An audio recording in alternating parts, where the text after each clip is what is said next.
right, guys, for our next Photoshop assignment, we are going to do a double exposure piece. So if you don't know, double exposure is this. It's when you have some sort of silhouette or some sort of kind of subject that you fill with another picture. So I have this girl in like a beanie, and I decided to kind of put inside her kind of like a skate park scene. And then I went ahead and added some text and made it kind of look more like a poster. So that's what we're going to do. And what's cool is we're basically going to just use masking, and then we're going to add on the text tool and color adjustments. But basically it's masking again. Remember, I talked about how Photoshop's kind of, I think the most important thing you can use in Photoshop is masking. Now, let's get us set up. So I am going to kind of get rid of everything I did so that we can start from scratch. So don't mind me, I'm just deleting. Go back a little bit. I'm going to right click, delete layer mask, get rid of my adjustments. So while I'm doing this, you can find whatever picture you want to use. I would choose two pictures that you think would go well together. Okay, so first thing I did was I found a photo on Unsplash and I just opened it in Photoshop. And the photo I started with was this photo of this girl. So what you can do is you can open up Unsplash and you can find a photo. It's easy to do people, so I might go and choose like portrait and find a picture of a person. Now, what I would say is I want this to be a piece that makes sense. And what I mean by that is I specifically found a picture of a girl and I thought she kind of looked, I don't know, she looks like she maybe likes to skate, looks a little tomboy. So that's how I found my second photo, which is a skate photo. So I would make sure your two photos kind of make sense together, okay? Especially if we're going to try to make this a poster. So anyway, I found her, I downloaded it onto my computer, which remember, if you find a photo you like, you just hit download right here. And then if we open up Photoshop, I'm going to go to the home page to show you. And if you go open, you can just click on that recently downloaded photo and click open. And it'll pop up, okay? So this is the first step. I'm going to go back to my other image because this is the one I want to use to show this demo with. Ignore this. This is my second image. If you want, you can find your second image and just drag and drop it into Photoshop. So if I'm using this one as an example, I'm just going to go to my downloads. I downloaded this picture of a baby chicken later, so I'll just show you that. From my downloads, I'm just going to click, drag it, and drop it. And it pops up as a separate layer. And I'm just going to go up to the top and click OK for right now and place, because I'm not really worried about that second picture just yet. So anyway, here we are. All right. So I've got my two layers here. By the way, I am in Workspace Painting. I can switch to Essentials Default though, because that's one we usually use for class. So I'll switch to that. So I just went to Windows, Workspace, Essentials, Default. Now your layers panel, some people asked last class, well, you know, my layers isn't right here or my layers isn't right there. Anytime you can't find the layers panel or any panel for that matter, if you go to Window, it's got all the panels alphabetical. So you could just click to find the panel. Now, if your icons are very tiny or you can't see your layer icons, you can go to the little menu option right here, go to Panel, Options, and click the largest one, okay? And then click OK. I did that, that's why mine look big, and I can go to the side and kind of stretch this out so you guys can see it more. I'm going to close the Properties panel because I don't really care about it right now. So these panels you can mess with and adjust based on what you want to see and what you don't want to see. Okay. Workspace is cleaned up, we're ready to go. First things first, we want to make sure that our colors are set to the default black and white. So if yours, like mine, have different colors right here or over here, you're just going to click that tiny little black and white box that's right above this front color. And that automatically resets it to the default black and white. We'll need that when making a mask. Okay, I'm going to hide my top image for a second. And we're going to mask this. We're going to mask the girl, okay? Or whatever subject you chose, you're going to mask it. And we just masked hippos, right? We just did the masking. So you guys know how to do this. You can select subject first, right?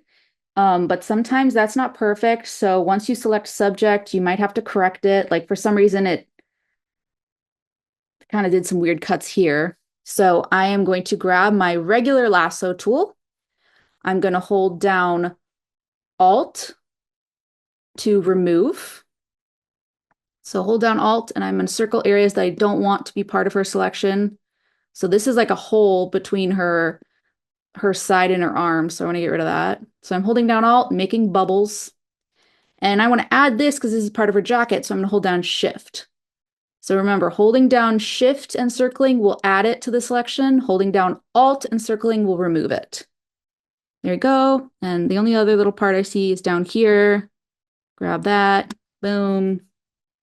Okay. And that's good enough for right now. So I'm going to go ahead now and just hit my masking button, which is right here. It looks like the square with a hole in it, or it's right here. Perfect. She's masked. Good to go. I can always clean up the mask. Remember, I can always grab my paintbrush and a white or black. Make sure I'm clicked on the mask, not the photo, and kind of paint in stuff I want or take away things. And actually, that's what we're going to do on this next part, is we're going to do some manual work. So she's good. She's done. Next, I am going to take my photo right here, this top photo, and I'm going to right click and go to create clipping mask. And what you see is now it's clipped it. So this photo is only showing up where my girl is. Okay. So what I do here is I would click on this top photo and I would go to its opacity right here and I would lower it just a wee bit while you're placing it. So I just lowered it a bit so I can see her kind of shirt, jacket, and her details behind the photo. And I'm going to move this photo to the placement I want. So to move a layer, Control T.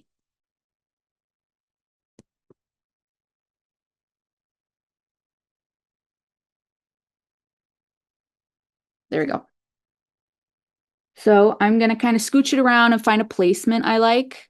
And that a lot of times the idea with double exposure is that it feels like the two photos kind of work together. So, I mean, I might do some, I don't know, kind of rotating. So it feels like maybe the trees align with kind of the posture of her body or something. You mess with it. You do what you want to do.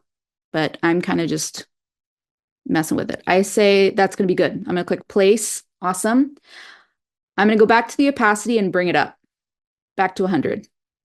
And now we're going to make a mask, okay, on this guy. So we don't need to do any select subject or anything. All we're going to do is just hit the mask button. Okay.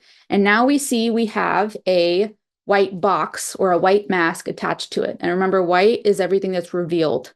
So we are going to take a black paintbrush. If you don't see your color panel, you can go to Windows, Colors. Remember, that's where you find any panel that's missing. So we're going to take a black brush. So we want just regular paintbrush, not the history brush, just a regular paintbrush.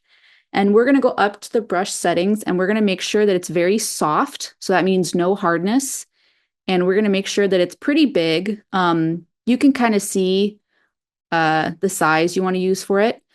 We're going to go to flow and lower the flow just a little bit. I'd say like 70, and opacity maybe a little bit too.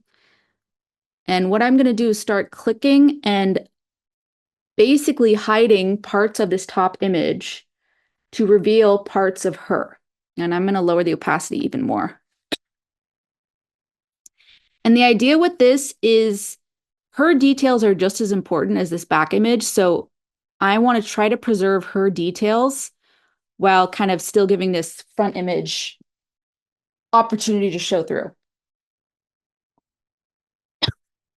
And so I'm going to lower my flow a little bit more, and I'm just going to kind of click around. Maybe I want more details here. Her hair, something like that. And I can always switch to white if I want to bring something back. Like I kind of wanted this palm tree. I don't know why. I just want it. Awesome. Maybe I bring some of this back in so it's not so jarring. There we go. Okay. So what's cool is I can always adjust this. Now something else I've noticed is the colors just aren't really working together. And so that's what we're going to do is we're now going to add some color adjustments.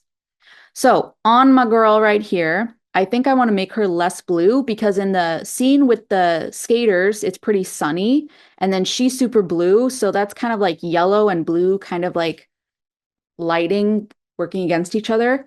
So what I'm going to do is with her layer selected, I'm going to go down to this little half black, half white circle, click on it, and I am going to, what do I want to do? I'm going to do a color balance adjustment. Okay. So what happens is this adjustment pops up over the layer, and it's just basically only affecting her.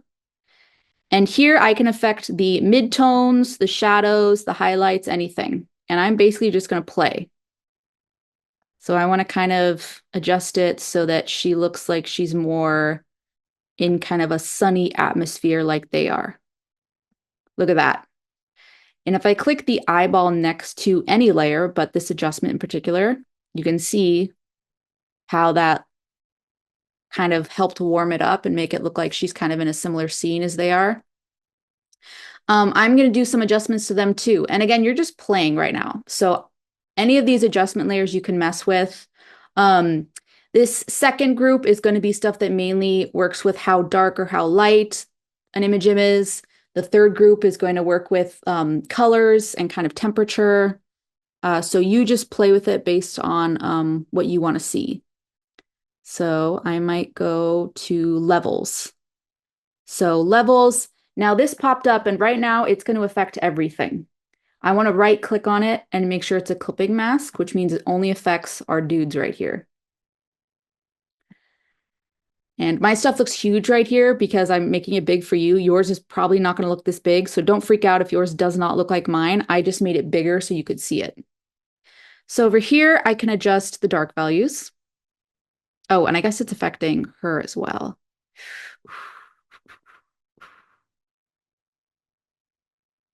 Well, that's okay for right now. That's okay. Well, maybe I don't want that. So, oopsies. So if there's something where you don't want a layer to adjust everything, because right now it's set that she's kind of like the king layer, and these are all adjusting according to her.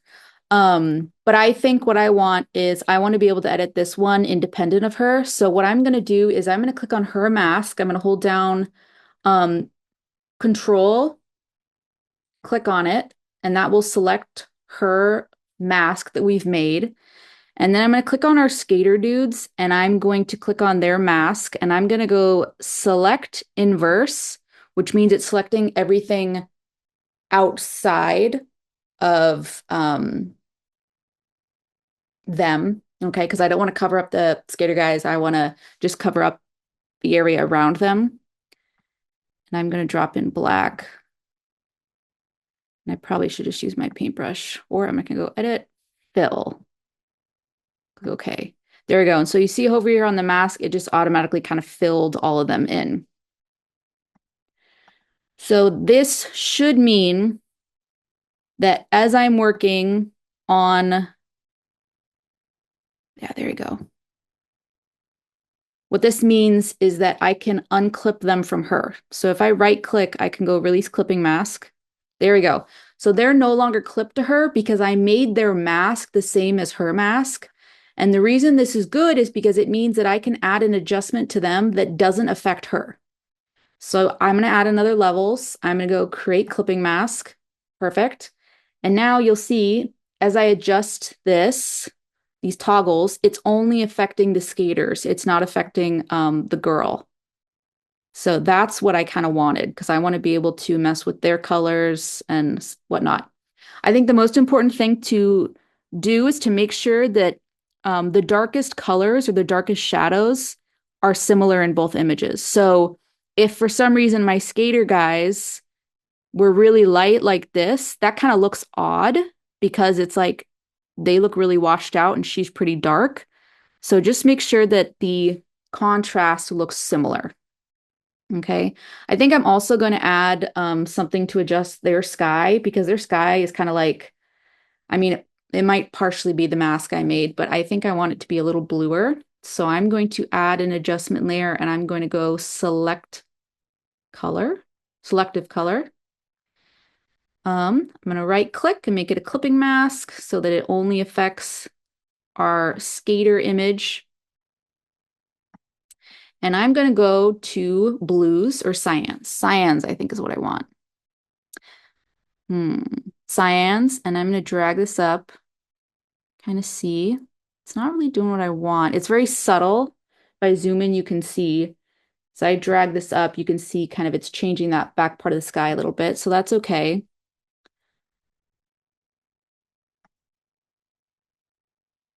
So I'm messing with this. I'm trying to make the areas kind of look less white, the sky areas. So I might have to actually go to kind of like neutrals too, because I think this back part of the sky might classify as neutral. Oh, that helped a little bit. Yep. Drag that up. I think I like that. There you go. Okay. So to clarify, let me make my panels a little smaller so you can see them kind of all together. So I have my original background image masked. So this is, I'm just calling it the girl. I gave her a color balance just to kind of make her colors match the original picture a little more, made her a little kind of brighter.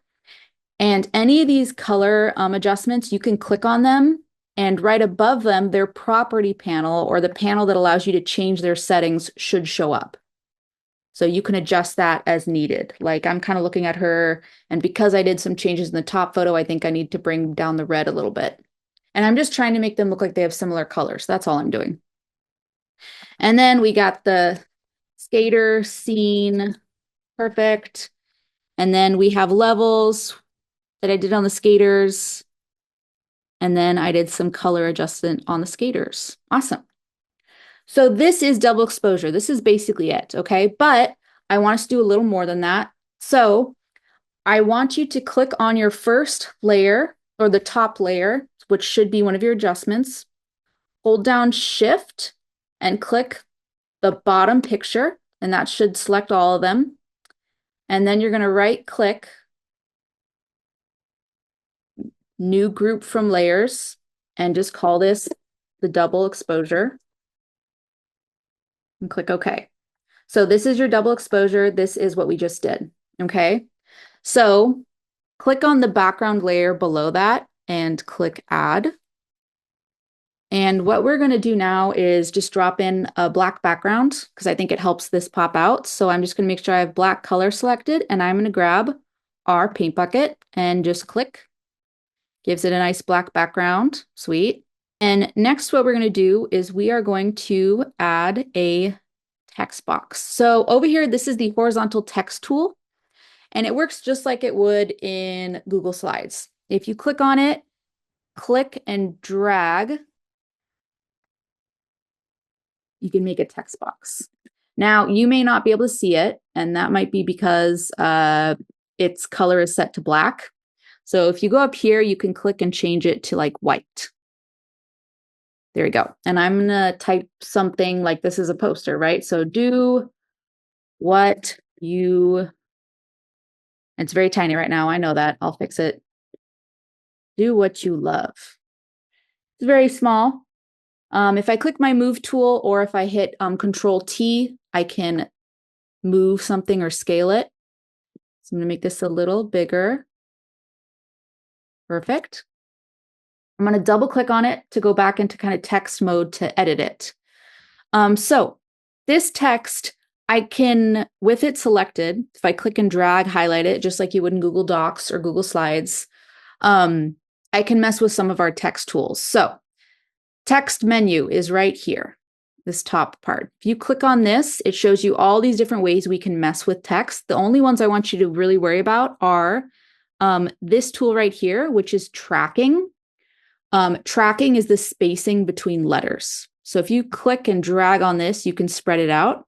Because right here, that's too squished, right? I want it to be spread out a little bit. Also, if you have like multiple lines, you can mess with the leading, which is how far the lines are, but I don't really have to worry about that in this case. I can also kind of grab certain areas of texts and make them italic. So I'm going to grab love and I'm going to go over here and click this italicized button. Perfect.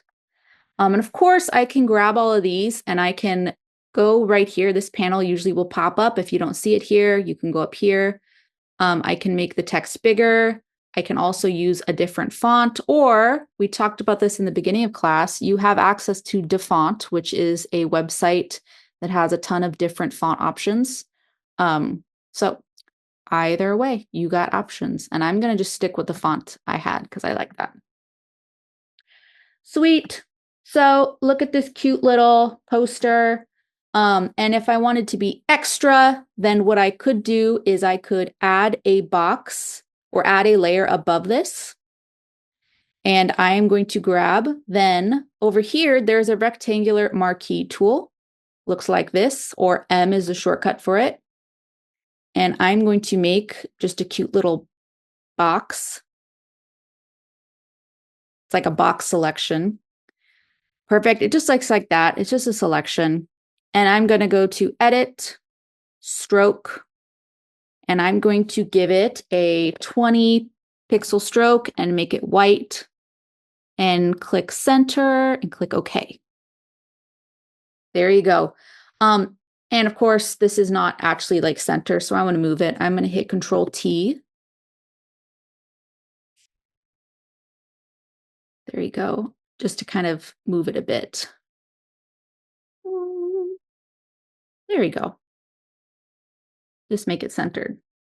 Cute. Awesome. And so that's what I want you to do. I want you to do some sort of little double exposure based on what we just said. I want you to add some sort of text. And I want you to add some kind of little white box for detail. Now, this white box, I just noticed I don't like how thin it is. So I'm going to hold down Control and click on the box to select it again. And I can just go add, and I can add just a bigger stroke. I might do that again. Stroke. Yeah, I like that. That's better. I like that. That feels kind of like more powerful. And I've noticed in the layers, I've set the stroke behind her. I think that just kind of looks cool. You can do whatever you want though.